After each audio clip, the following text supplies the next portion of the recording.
Good morning po. Ngayong araw ng Martes. Magandang umaga po sa inyo mga kapwa ko at mga patuloy na nagmamahal sa ating Panginoong Kristo. Salamat po tayo ngayon sa umagang ito dahil sa muli ay pagkaloob sa atin ng buhay, ang kalakasan, ang kanyang pag-iingat. Talagang wala tayong maibabalik o maibabayad sa lahat ng bagay na natatamo natin galing sa Diyos, kundi ang tayo magpasalamat, maging tapat sa Kanya. Ngayon po sa araw ng Martes, ang aking pong maibabahagi o masishare sa inyo itong buhay na Kristiyano.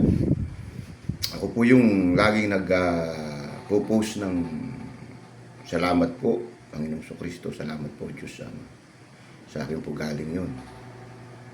Yan po ay talagang ilang taon na yan aking ipinopost.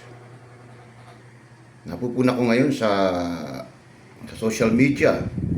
So, ano na po yung bang 70% na po yata ng laman ng Facebook puro puro grupo ng mga relihiyon. Puro nagsisharing kung ano ang ginawa sa kanila ng Panginoon, ano yung nadama nila o pagbabago sa kanilang buhay. Meron din namang mga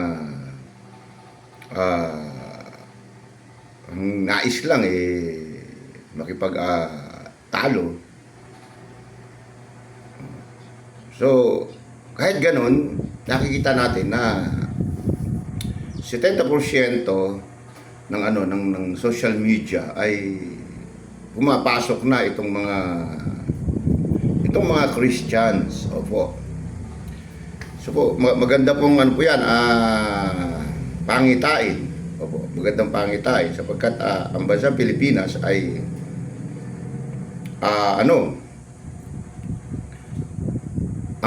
ang presensya ng Diyos ay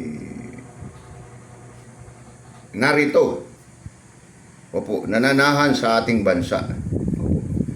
Maging sa gobyerno, kung makikita niyo po ang gobyerno, ang ginagawa pa ng gobyerno ngayon ay inilalantad niya yung mga hindi kanais-nais na mga gawain na mismong nagtatrabaho sa gobyerno.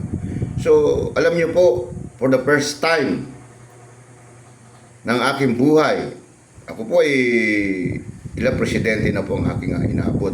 Magbuhat pa po sa tatay ng nakaupong yan. Siya lang po ang nakagawa niyan.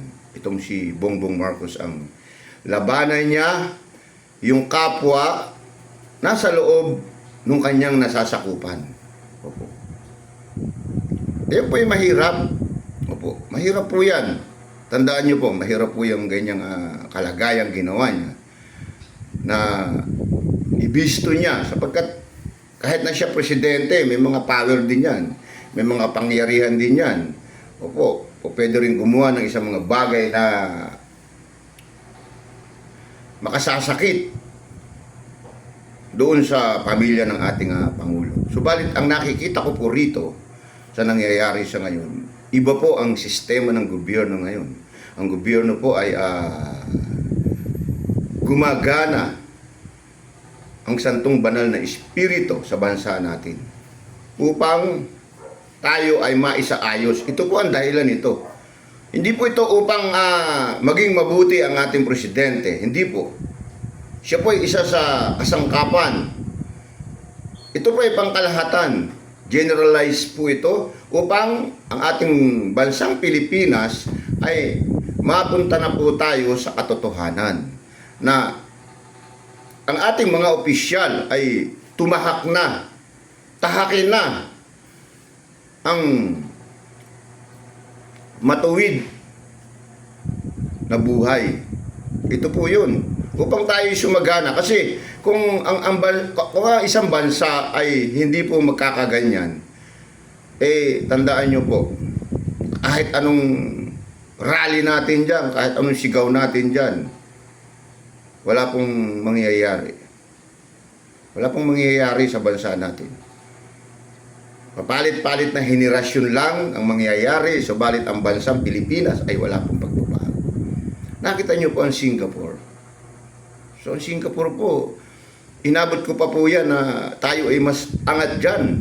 Opo, 70s na, alam nyo noong 70s, ang bansang Pilipinas ay, ito po ay, kung di ako nagkakamali, ito po ay nakahanay doon sa mga, pangalawa yata tayo sa Japan na nag-go-grow o umuunlad. Subalit ito'y nawala sa kadahilan ng maraming tao ang ayaw na ganitong siyempre sa isang katulad na lang sa isang pelikula. Hindi masarap panoorin ng isang pelikula kung walang kontrabida. Opo. So may kontrabida nung time na sa panahon ng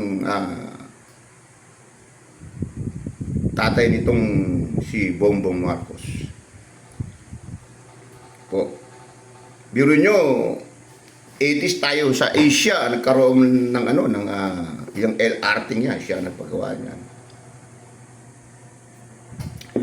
At sa Asia, tayo may pinakamahabang tulay na yung San Juanico Bridge. At tayo nagkaroon ng mga modernong building, yung PICC na pinagawa. Na kung saan dyan, dinadaos yung mga, pag may mga bisita tayo, dinadala natin, dyan natin i-welcome. Di po ba? So, eto na muli ngayon. Kung ano yung ginawa ng tatay, eto pinagpapatuloy ng anak. Wala naman pong nanunungkulan na hindi po ito ay nakagagawa ng kasamaan. Hindi po tayo perfecto. Lahat po tayo ay naaakit, natitisod. Huwag po tayo magmalinis sa ating sarili. Huwag po tayo magmalinis sa ating sarili.